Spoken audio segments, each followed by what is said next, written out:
Hello, I'm Robert Mackenzie at the Harper Library of the University of Chicago.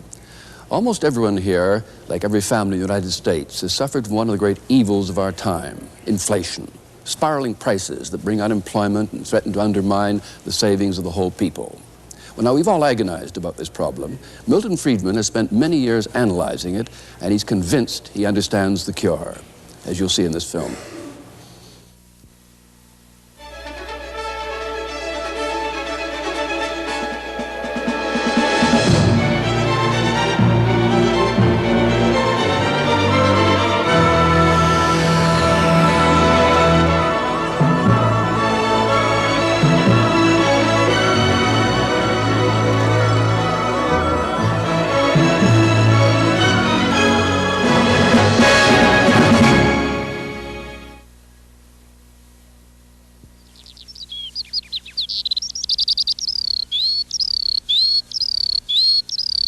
The Sierra Nevadas in California, 10,000 feet above sea level. In the winter, temperatures drop to 40 below zero. In the summer, the place bakes in the thin mountain air. In this unlikely spot, the town of Bodie sprang up. In its day, Bodie was filled with prostitutes, drunkards, and gamblers. Part of the colorful history of the American West.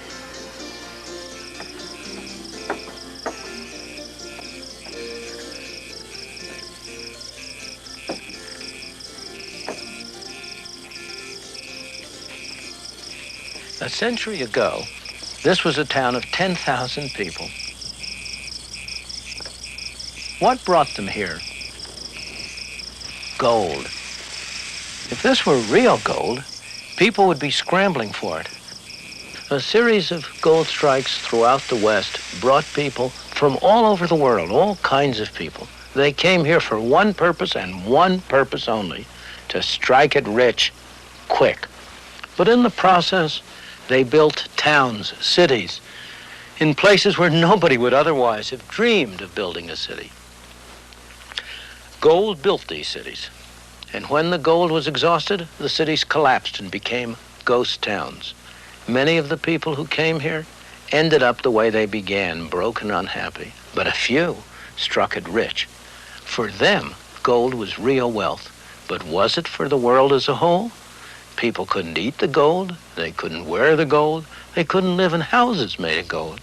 Because there was more gold, they had to pay a little more gold to buy goods and services. The prices of things in terms of gold went up. At tremendous cost, at sacrifice of lives, people dug gold out of the bowels of the earth. What happened to that gold? Eventually, at long last, it was transported to distant places, only to be buried again under the ground. This time, in the vaults of banks throughout the world. There's hardly anything that hasn't been used for money. Rock salt in Ethiopia, brass rings in West Africa, cowrie shells in Uganda. Even a toy cannon, anything can be used as money. Crocodile money in Malaysia, absurd, isn't it? That beleaguered minority of the population that still smokes may recognize this stuff as the raw material from which their cigarettes are made. But in the early days of the colonies, long before the United States was established, this was money. It was a common money of Virginia, Maryland, and the Carolinas. It was used for all sorts of things. The legislature voted that it could be used legally to pay taxes. It was used to buy food, clothing, and housing. Indeed, one of the most interesting sights was to see the husky young fellows at that time lug 100 pounds of it down to the docks to pay the costs of the passage of the beauteous young ladies who had come over from England to be their brides. Now, you know how money is. There's a tendency for it to grow, for more and more of it to be produced, and that's what happened with this tobacco. As more tobacco was produced, there was more money, and as always when there's more money, prices went up, inflation. Indeed, at the very end of the process, prices were 40 times as high in terms of tobacco as they had been at the beginning of the process. And as always when inflation occurs, people complained. And as always, the legislature tried to do something. And as always, to very little avail. They prohibited certain classes of people from growing tobacco. They tried to reduce the total amount of tobacco grown. They required people to destroy part of their tobacco. But it did no good. Finally, many people took it into their own hands, and they went around destroying other people's tobacco fields. That was too much. And they passed a law making it a capital offense, punishable by death, to destroy somebody else's tobacco. Gresham's law, one of the oldest laws in economics, was well illustrated. That law says that cheap money drives out dear money, and so it was with tobacco. Anybody who had a debt to pay, of course, tried to pay it in the worst quality of tobacco he had. He saved the good tobacco to sell overseas for hard money. The result was that bad money drove out good money. Finally, almost a century after they had started using tobacco as money, they established warehouses in which tobacco was deposited in barrels, certified by an inspector according to his views as to its quality and quantity. And they issued warehouse certificates, which people gave from one to another to pay for the bills that they accumulated. These pieces of green printed paper are today's counterparts of those tobacco certificates, except that they bear no relation to any commodity.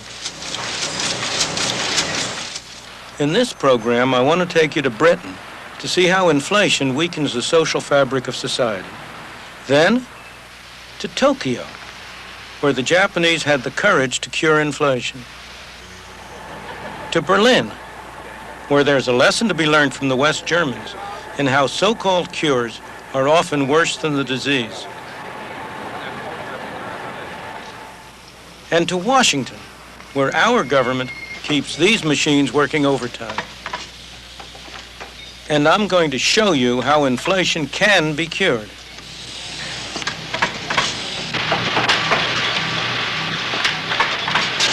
The fact is that most people enjoy the early stages of the inflationary process. Britain, in the swinging 60s, there was plenty of money around.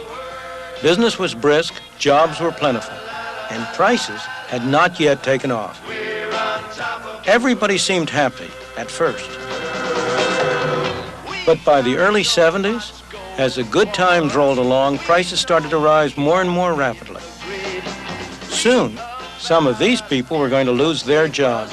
We have got it made. The party was coming to an end. Sha-la-la-la-la-la-la-la.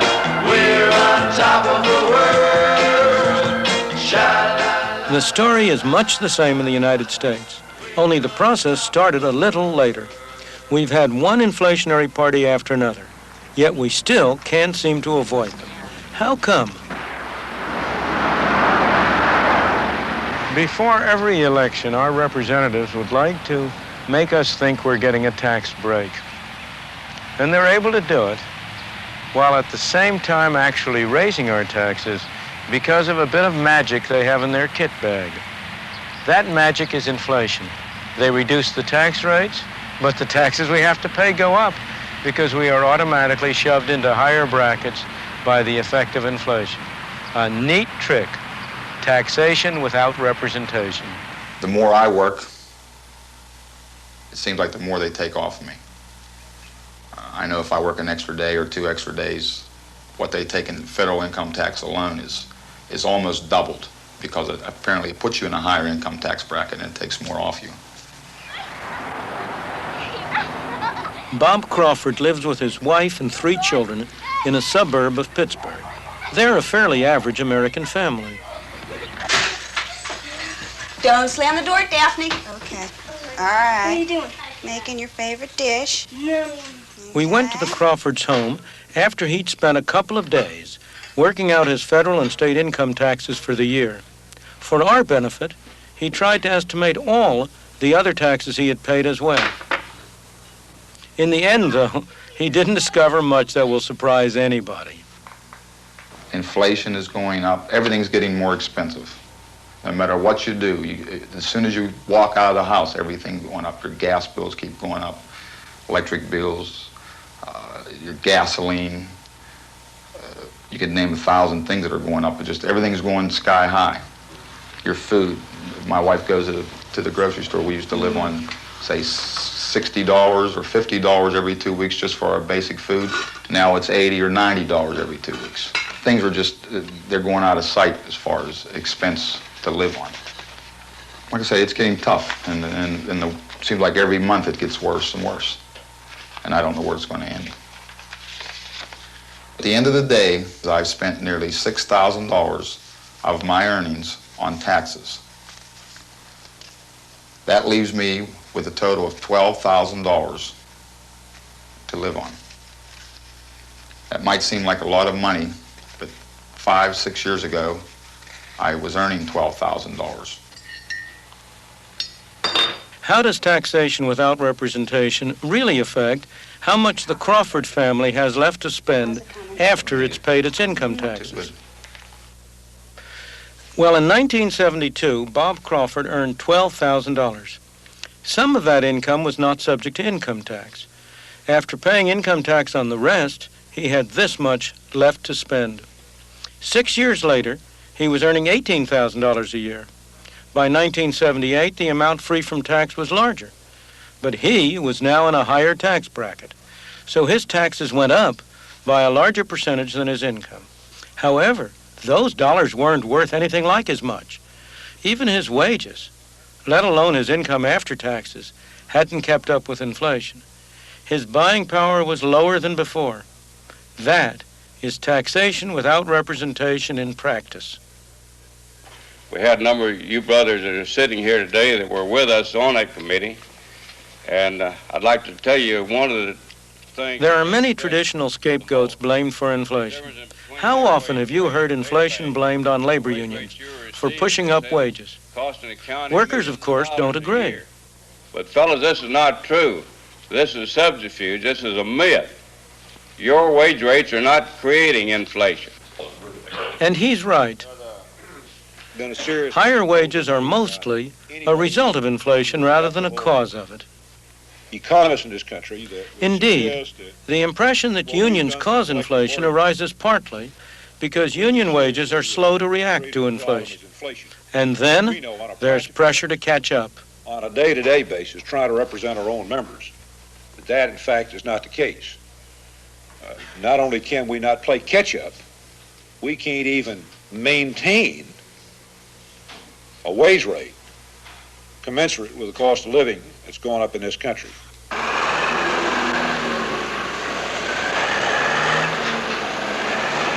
Another scapegoat for inflation is the cost of goods coming from abroad. Inflation, we're told, is imported. Higher prices abroad driving up prices at home. It's another way government can blame someone else for inflation. But this argument, too, is wrong. The prices of imports in the countries from which they come are not in terms of dollars. They're in terms of lira or yen or other foreign currencies. What happens to their prices in dollars depends on exchange rates, which in turn reflect inflation in the United States.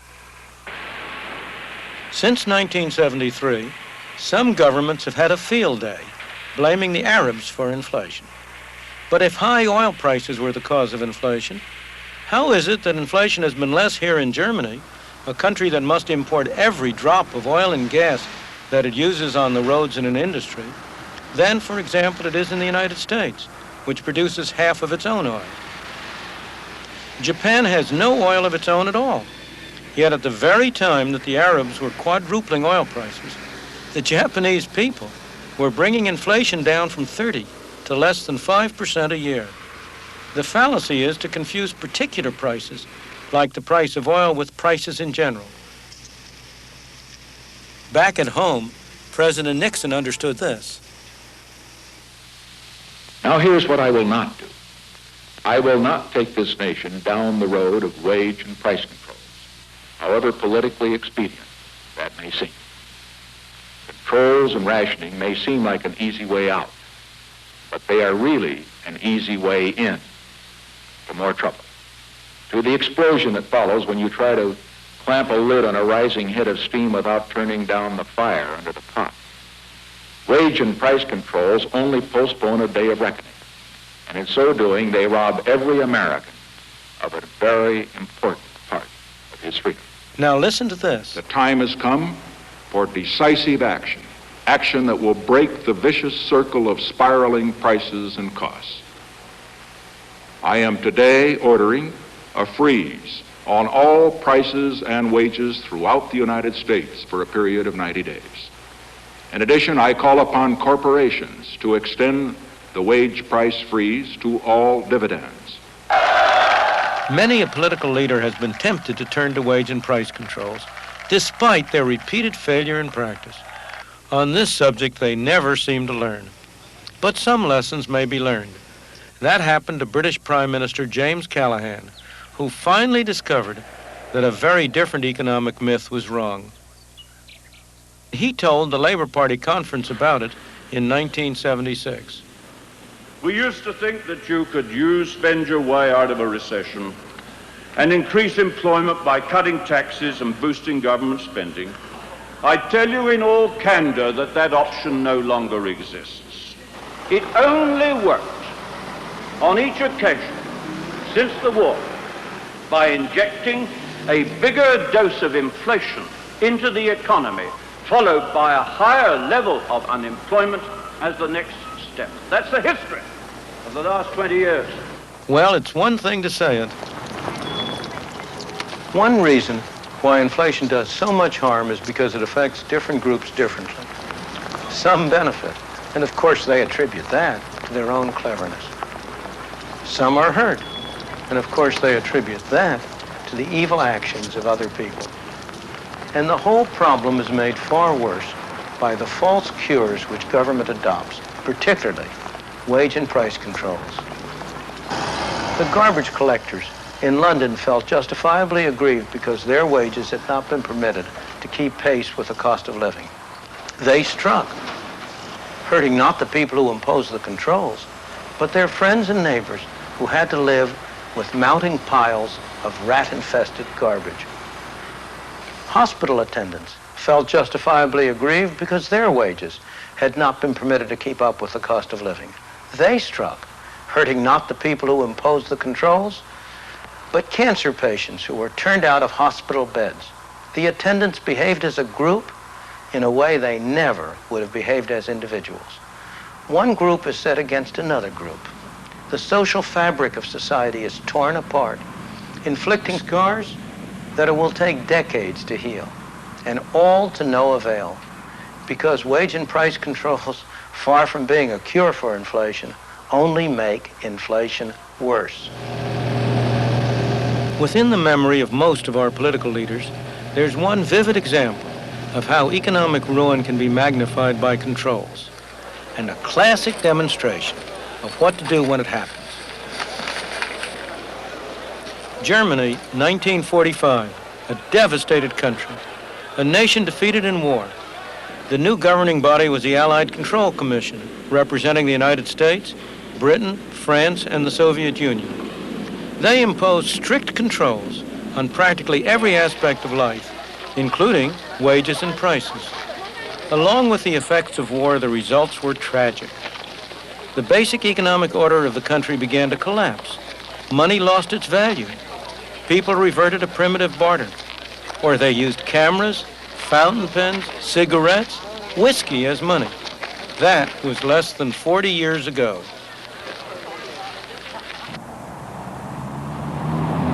This is Germany as we know it today, transformed into a place a lot of people would like to live in.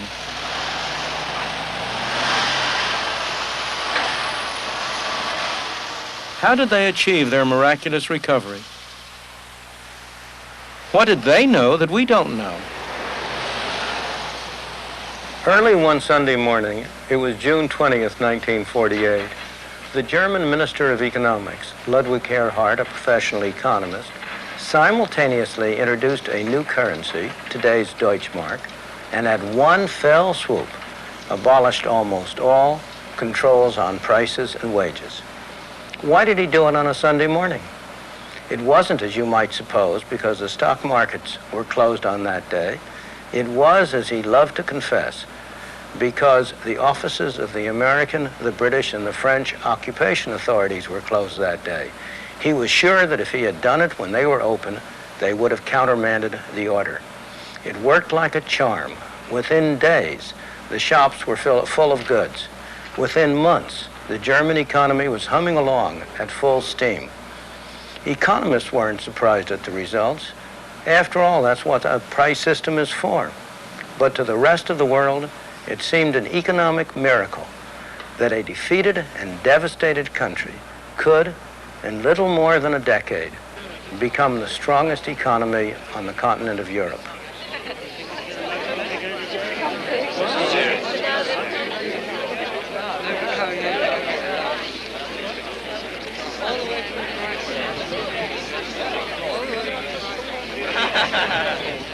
In a sense, this city, West Berlin, is something of a unique economic test tube, set as it is deep in communist East Germany.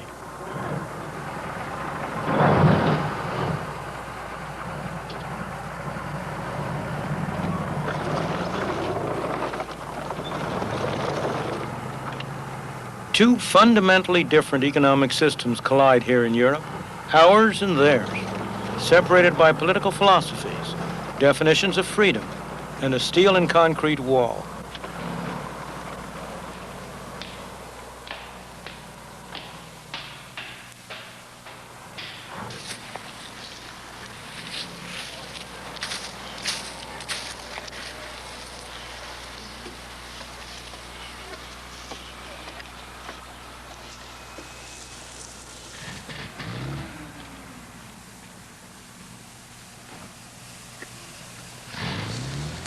To digress from inflation, economic freedom does not stand alone.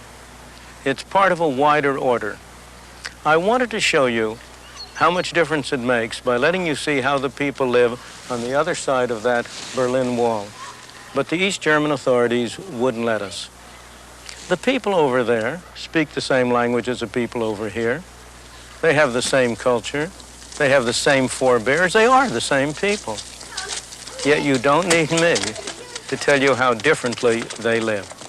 There is one simple explanation. The political system over there cannot tolerate economic freedom. The political system over here could not exist without it. But political freedom cannot be preserved unless inflation is kept in bounds. That's the responsibility of government, which has a monopoly over places like this. The reason we have inflation in the United States, or for that matter anywhere in the world, is because these pieces of paper and the accompanying book entries, or their counterparts in other nations, are growing more rapidly than the quantity of goods and services produced. The truth is, inflation is made in one place and one place only, here in Washington. This is the only place where there are presses like this that turn out these pieces of paper we call money. This is a place where the power resides to determine how rapidly the amount of money shall increase.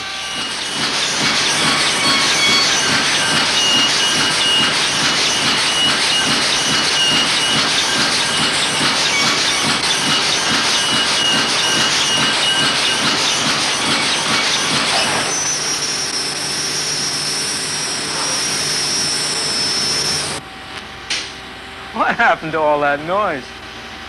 That's what would happen to inflation if we stopped letting the amount of money grow so rapidly. This is not a new idea. It's not a new cure. It's not a new problem. It's happened over and over again in history. Sometimes inflation has been cured this way on purpose. Sometimes it's happened by accident. During the Civil War, the North, late in the Civil War, overran the place in the South where the printing presses were setting up, where the pieces of paper were being turned out. Prior to that point, the South had had a very rapid inflation. If my memory serves me right, something like 4% a month. It took the Confederacy something over 2 weeks to find a new place where they could set up their printing presses and start them going again. During that 2-week period, inflation came to a halt. After the 2-week period, when the presses started running again, inflation started up again. It's that clear, that straightforward. More recently, there's another dramatic example of the only effective way to deal with rampant inflation. In 1973, Japanese housewives going to market were faced with an unpleasant fact. The cash in their purses seemed to be losing its value. Prices were starting to soar as the awful story of inflation began to unfold once again. The Japanese government knew what to do. What's more, they were prepared to do it. When it was all over, economists were able to record precisely what had happened. In 1971, the quantity of money started to grow more rapidly. As always happens, inflation wasn't affected for a time. But by late 1972, it started to respond. In early 73, the government reacted. It started to cut monetary growth, but inflation continued to soar for a time. The delayed reaction made 1973 a very tough year of recession. Inflation tumbled only when the government demonstrated its determination to keep monetary growth in check. It took 5 years to squeeze inflation out of the system. Japan had attained relative stability. Unfortunately, there's no way to avoid the difficult road the Japanese had to follow before they could have both low inflation and a healthy economy. First, they had to live through a recession until slow monetary growth had its delayed effect on inflation. Inflation is just like alcoholism. In both cases, when you start drinking or when you start printing too much money, the good effects come first. The bad effects only come later. That's why, in both cases, there's a strong temptation to overdo it, to drink too much and to print too much money. When it comes to the cure, it's the other way around. When you stop drinking or when you stop printing money, the bad effects come first and the good effects only come later. That's why it's so hard to persist with the cure. In the United States, 4 times in the 20 years after 1957, we undertook the cure. But each time, we lacked the will to continue. As a result, we had all the bad effects and none of the good effects. Japan, on the other hand, by sticking to a policy of slowing down the printing presses for 5 years, was, by 1978, able to reap all the benefits: low inflation and a recovering economy. But there's nothing special about Japan. Every country that has had the courage to persist in a policy of slow monetary growth has been able to cure inflation and at the same time achieve a healthy economy. And here at the Harper Library in the University of Chicago, our distinguished guests have their own ideas too. So let's join them now. If you can control the money supply, you can certainly cut back or control the rate of inflation. I'd have to say that that prescription is a little bit easier to write than it is to fill. I think there are some other ways to do it, and I would relate the money supply. I think inflation is a measure of the relationship between money and the goods and services that money is meant to cover. And so if you can stimulate the production of goods and services, it's helpful.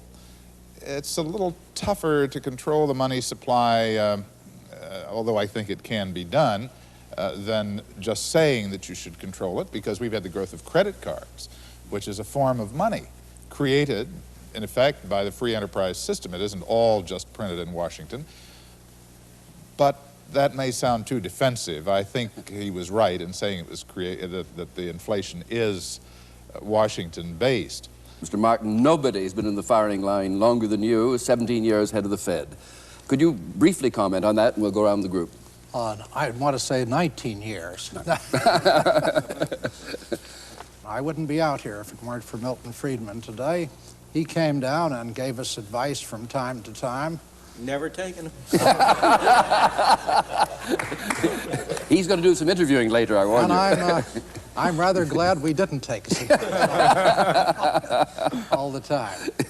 In your 19 years as chairman of the Federal Reserve, Bill, the average growth in the money supply was 3.1% per year. The inflation rate was 2.2%. Since you left, the money supply has exactly doubled. The inflation rate is average over 7%. And of course, in recent times, the money supply has been growing in double-digit territory, as has our inflation rate. May I first of all confirm two facts which have been so vividly brought out in the film of Professor Friedman, namely that at the basis of the relatively good performance of Western Germany were really two events. One, the establishment of a new sound money, which we tried to preserve sound afterwards. And secondly, the jump overnight into a free market economy without any controls over prices and wages. These were the two fundamental facts. Now, we have tried to preserve monetary stability by just trying to follow this prescription of Professor Friedman, namely monetary discipline, keeping monetary growth relatively moderate. I must, however, warn you, it's not so easy as it looks. If you just say governments have to have the courage to persist in that course. Yeah. Nobody does disagree with the proposition that excessive growth in money supply is an essential element in the inflationary process, and that the real problem is not what to do, but how to have the courage and the will to do it. And I want to go and start, if I may, on that subject, because I think that's what we ought to explore. Why is it we haven't had the courage and don't, and under what circumstances will we? And I want to start with Bill Martin, because his experience is a very interesting experience. His 19 years was divided into different periods. In the first period, that average that Burl Sprinkle spoke about, averaged two very different periods. An early period of very slow growth and slow inflation, a later period of what at the time was regarded as creeping inflation. Now we'd be delighted to get back to it.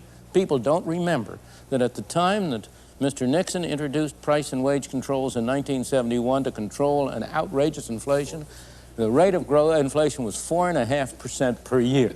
Today, we'd regard that as a major achievement. But the latter part of the period when you were chairman was a period when the inflation rate was starting to creep up and money growth rate was also creeping up. Now, if I go from your period, you were eloquent in your statements to the public, to the press, to everyone about the evils of inflation and about the determination of the Federal Reserve not to be the architect of inflation. Your successor, Arthur Burns, was just as eloquent, made exactly the same kinds of statements, as effectively, and again, over and over again, said the Federal Reserve will not be the architect of inflation. His successor, Mr. G. William Miller, made the same speeches and the same statements and the same protestations. His successor, Paul Volcker, he is making the same statements. Now, my question to you is, why is it that there has been such a striking difference between the excellent pronouncements of all chairmen of the Fed? Therefore, it's not personal on you. You have a lot of company, unfortunately, for the country. Why is it that there's been such a wide diversion between the excellent pronouncements on the one hand and what I regard as a very poor performance on the other?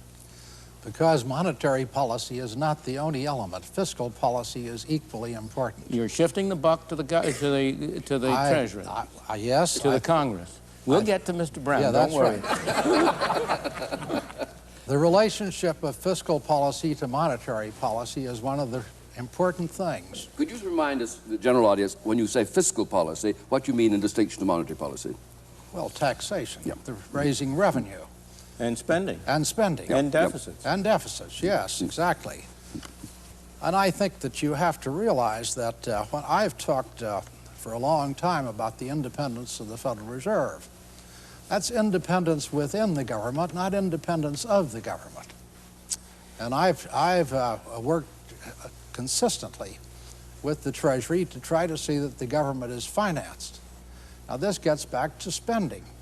The government says they're going to spend a certain amount, and then it turns out they don't spend that amount. It doubles. The job of the Federal Reserve is not to run government spending. It's not to run government taxation. The job of the Federal Reserve is to control the money supply. And I believe, frankly, I have always believed, as you know, that these are excuses and not reasons for the that's where you and I differ, because I think we would be irresponsible if we didn't take into account the needs and what the government is saying and doing. I think if we just went on our own irresponsibly, I say it on this, because I was in the Treasury before I came to the Fed, and I know the other side of the picture. I think we'd be rightly condemned by the American people and by the electorate. Every central bank in this world, including the German central bank, including the Federal Reserve System, has the technical capacity to make the money supply do over a period of 2 or 3 or 4 months, not daily, but over a period, has the technical capacity to control it. Dr. They Friedman, is that right now? cannot explain the kind of excessive money creation that has occurred in terms of the technical incapacity of the Federal Reserve System or of the German central bank or the Bank of England or any other central bank in the world. I wouldn't say technically we are incapable of doing that, although we have never succeeded in controlling the money supply month by month. That's right. But I would say we can technically control it half-yearly, from one half-year period to the next, and that would be sufficient for controlling inflation. It's like steering a ship, it doesn't move. I'm an economic scientist, and I'm trying to observe phenomena, and I observe that every Federal Reserve chairman says one thing and does another. I don't mean he does, the system does. Yep. How different is your setup in Germany? You've heard this problem of governments getting committed to spending and the Fed having one way or the other to accommodate itself to it. Now, what's your position on this very interesting problem?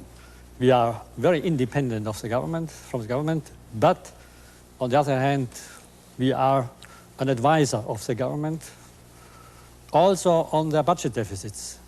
And they would not easily go before Parliament with a deficit in their budget which is openly criticized and disapproved by the central bank. Why? Because we have a tradition in our country that we can also publicly criticize the government on this account. And second, if, as has happened in our case too, the government goes beyond what is tolerable for the sake of overall equilibrium, we have let it come through in the capital markets. That is to say, they have driven up interest rates. That has drawn public criticism, and that has had some effect on their attitude. I think that's a very important point that Dr. Eminger just made, because there is not a one-to-one relationship between government deficits and what happens to the money supply at all. The pressure on the Federal Reserve comes indirectly. It comes because large government deficits, if they are financed in the general capital market, will drive up interest rates, and then we have the Wright-Patmans in Congress and their successors pressuring the Federal Reserve to enter in and finance the deficit by printing money as a way of supposedly holding down interest rates. Now, before I turn to Mr. Brown and ask him that, I just want to make one point which is very important.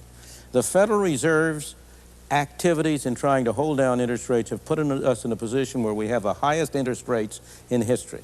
It's another example of the difference between the announced intentions of a policy and the actual result. But now I want to come to Clarence Brown and ask him, shift the buck to him and put him on the hot seat for a bit.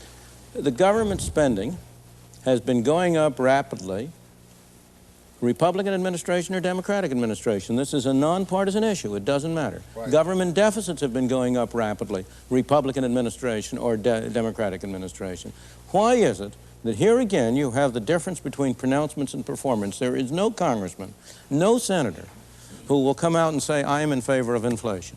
There is not a single one who will say, I am in favor of big deficits. They'll all say, we want to balance the budget, we want to hold down spending, we want an economical government. How do you explain the difference between performance and talk on the side of Congress? Well, first, I think we have to make one point. I'm not so much with the government as I am against it. I understand. As you know, I'm a minority member of Congress. Again, I'm not directing this at you personally. I understand, of course.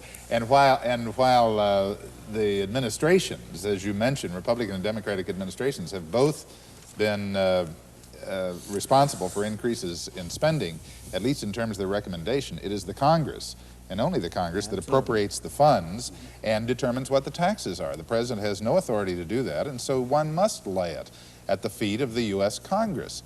Now, I guess we'd have to concede that it's a little bit more fun to give away things than it is to withhold them, and this is the reason that the Congress responds to a general public that says, well, I want you to cut everybody else's program but the one in which I am most particularly interested. Save money, but incidentally, my wife is taking care of the orphanages, and so let's try to help the orphanages, or whatever it is. Let me try to make a point, if I can, however, on what I think is a new spirit moving within the Congress, and that is that inflation as a national affliction is beginning to have an impact on the political psychology of many Americans.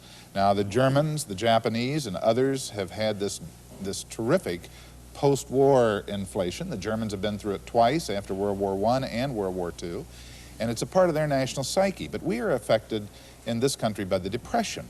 Our whole tax structure is built on the Depression. The idea of the tax structure in the past has been to get the money out of the mattress, where it went after the banks failed in this country and jobs were lost, and out of the woodshed or the tin box in the backyard, get it out of there and put it into circulation, get it moving, get things going. And one of the ways to do that was to encourage inflation, because if you held on to it, the money would depreciate.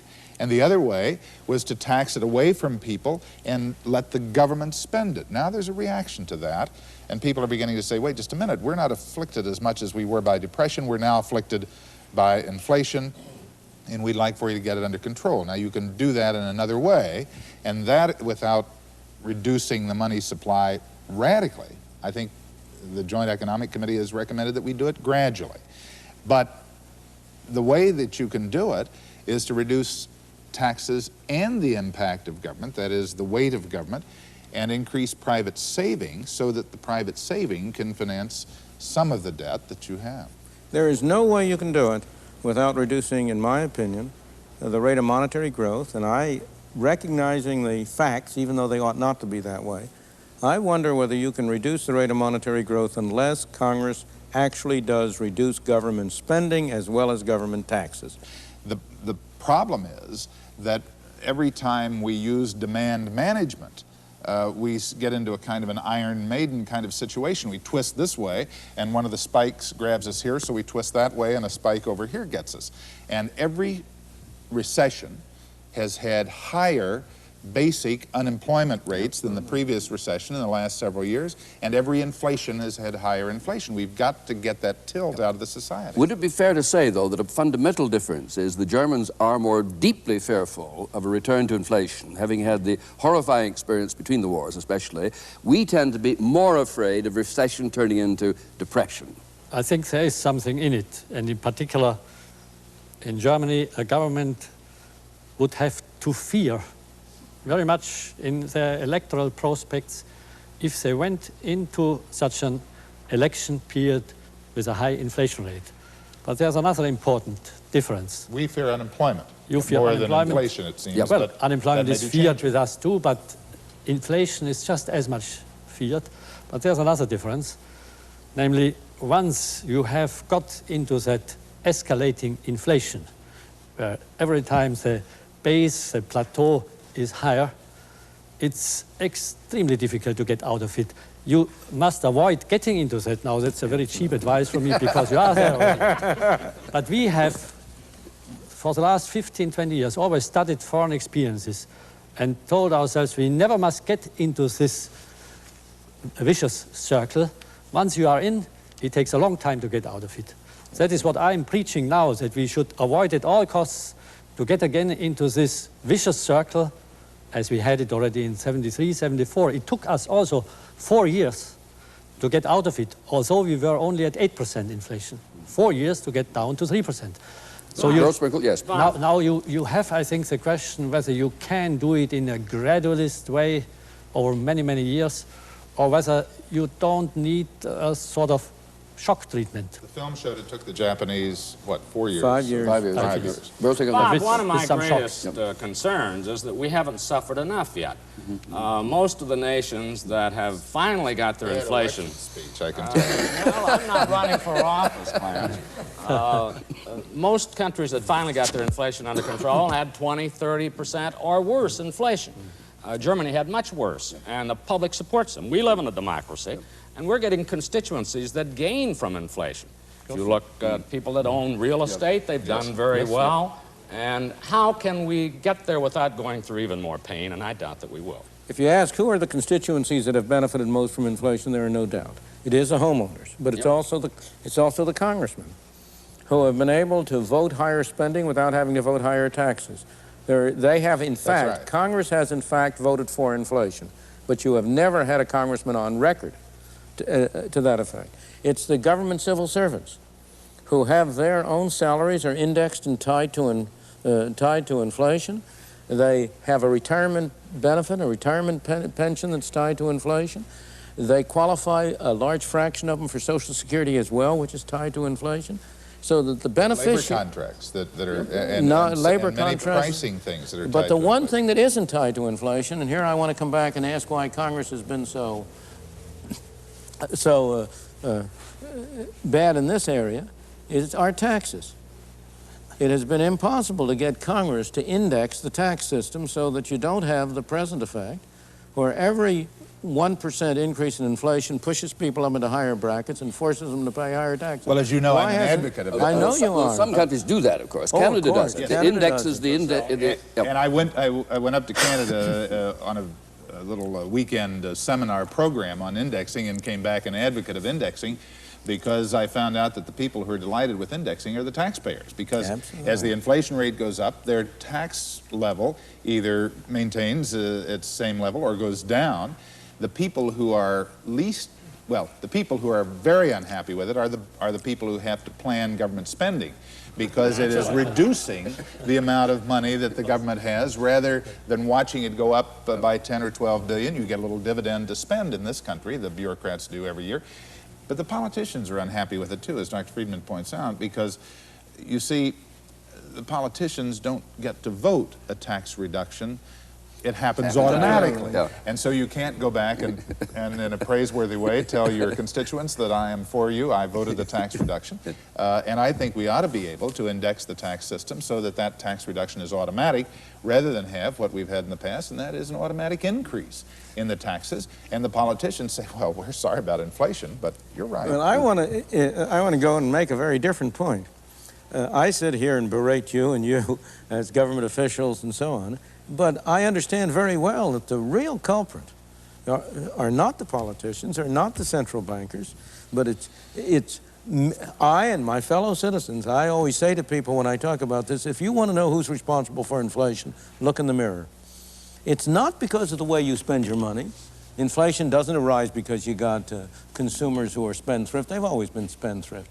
It doesn't arise because you've got the businessmen who are greedy. They've always been greedy. Inflation arises because we as citizens have been asking you as politicians to perform an impossible task. We've been asking you to spend somebody else's money on us, but not to spend our money on anybody else. You don't want us to cut back those dollars for education, right? And therefore, well, no, I do. We've already had a program on that. We've already had a program on that, and there's no viewer of these programs who will be any doubt about my position on that. But the public at large has not, and this is where we come to the political will that Dr. Eminger quite properly talked about. It is, everybody talks against inflation, but what he means is that he wants the prices of the things he sells to go up and the prices of the things he buys to go down. But sooner or later, we come to the point where it will be politically profitable to end inflation. This is the point that I think you were making. The suffering. Where do you think what do you think the rate of inflation has to be, and judged by the experience of other countries, before we will be in that position, and when do you think that'll happen? Well, the evidence says it's got to be over 20%. Now, you would think we could learn from others rather than have to repeat mistakes. Apparently, nobody can learn from history. But at the present time, we're going toward higher, not lower inflation. You said earlier, if you want to see who causes inflation, look in the mirror. Right. Now, for everybody watching and taking part in this, there must be some moral to that. What has to be the change of attitude of the man in the mirror you're looking at before we can effectively implement what you call a tough policy that takes courage? I think that the man in the mirror has to come to recognize that inflation is the most destructive disease known to modern societies. There is nothing which will destroy a society so thoroughly and so fully as letting inflation run riot. he must come to recognize that he doesn't have any good choices, that there are no easy answers. And once you get in this situation where the economy is sick of this insidious disease, there's going to be no miracle drug which will enable him to be well tomorrow. That the only choices he has, do I go through a tough period for 4 or 5 years of relatively high unemployment, relatively low growth, or do I try to push it off by taking some more of the hair of the dog that bit me and get around it now at the cost of still higher unemployment, as Clarence Brown said, later on. The only choice this country faces is whether we have temporary unemployment for a short period as a side effect of curing inflation, or whether we go into a period of still higher unemployment later on and have it to do all over again. That's the only choice we face. And when the public at large recognizes that, they will then elect people to Congress, a president to office, who is committed to less government spending and to less government printing of money. And until that happens, we will not cure inflation. But Dr. Friedman, let me differ with you to this extent. I think it is important that at the time you are trying to get inflation out of the economy, that you also give the man in the street, the common man, the opportunity to have a little bit more of his own resources to spend. And if you can reduce his taxes at that time and then reduce government in that process, you give him his money to spend rather than having him yield up all that money to government. If you cut his taxes in a way to encourage it to putting that money into savings, you can encourage the additional savings in a private sense to finance the debt that you have to carry, and you can also encourage the stimulation of growth in the society, that is the investment into capital improvements, modernization of plant, make the U.S. more competitive with other countries, and we can try to do it without as much painful unemployment as we can get by with. Don't you think that has some merit? I am all in favor, as you know, of cutting government spending. I am all in favor of getting rid of the counterproductive government regulation that reduces productivity and disrupts investment. And if we do that, we can cut taxes some, can we not? We should. Taxes, but you are introducing a confusion that has confused the American people. And that is a confusion between spending and taxes. The real tax on the American people is not what you label taxes. It's total spending. If Congress spends $50 billion more than it takes in, if government spends $50 billion, who do you suppose pays that $50 billion? Of course. The Arab sheiks aren't paying it. Santa Claus isn't paying it. The Tooth Fairy isn't paying it.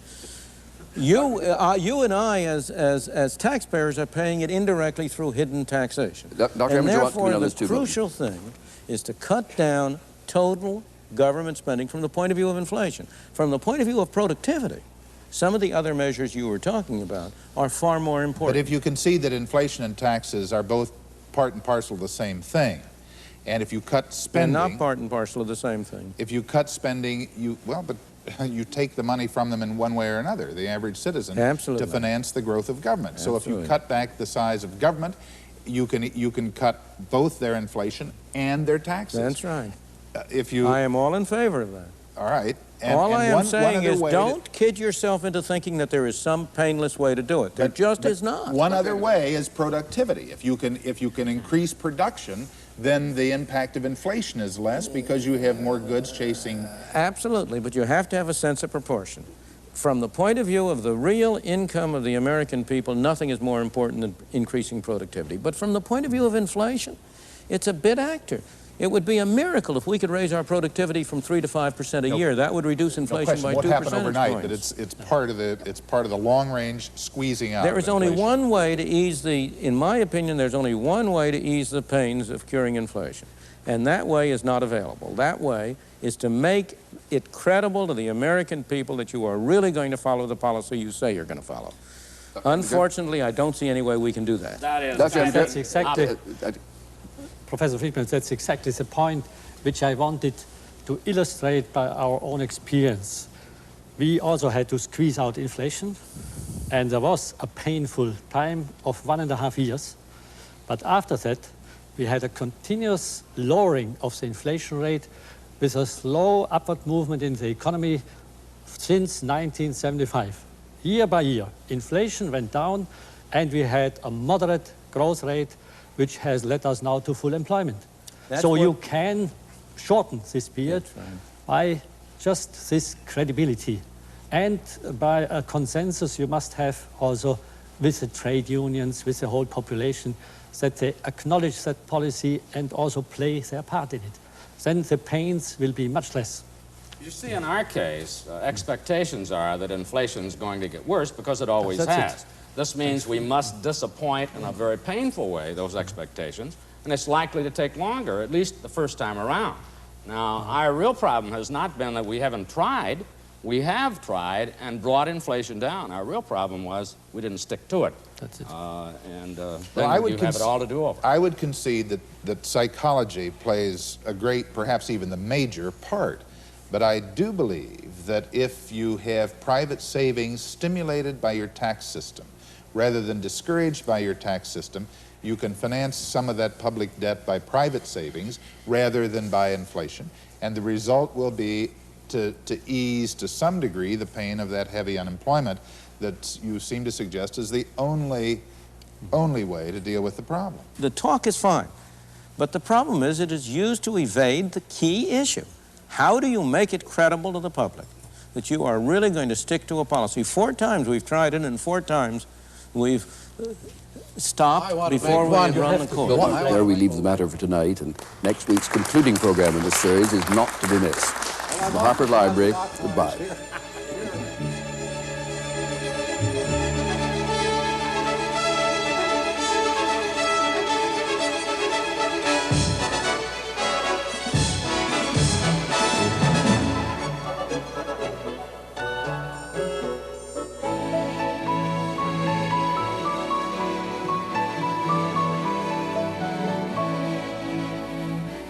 Next week, find out how power is used and abused.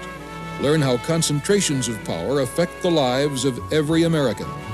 Don't miss Free to Choose next week.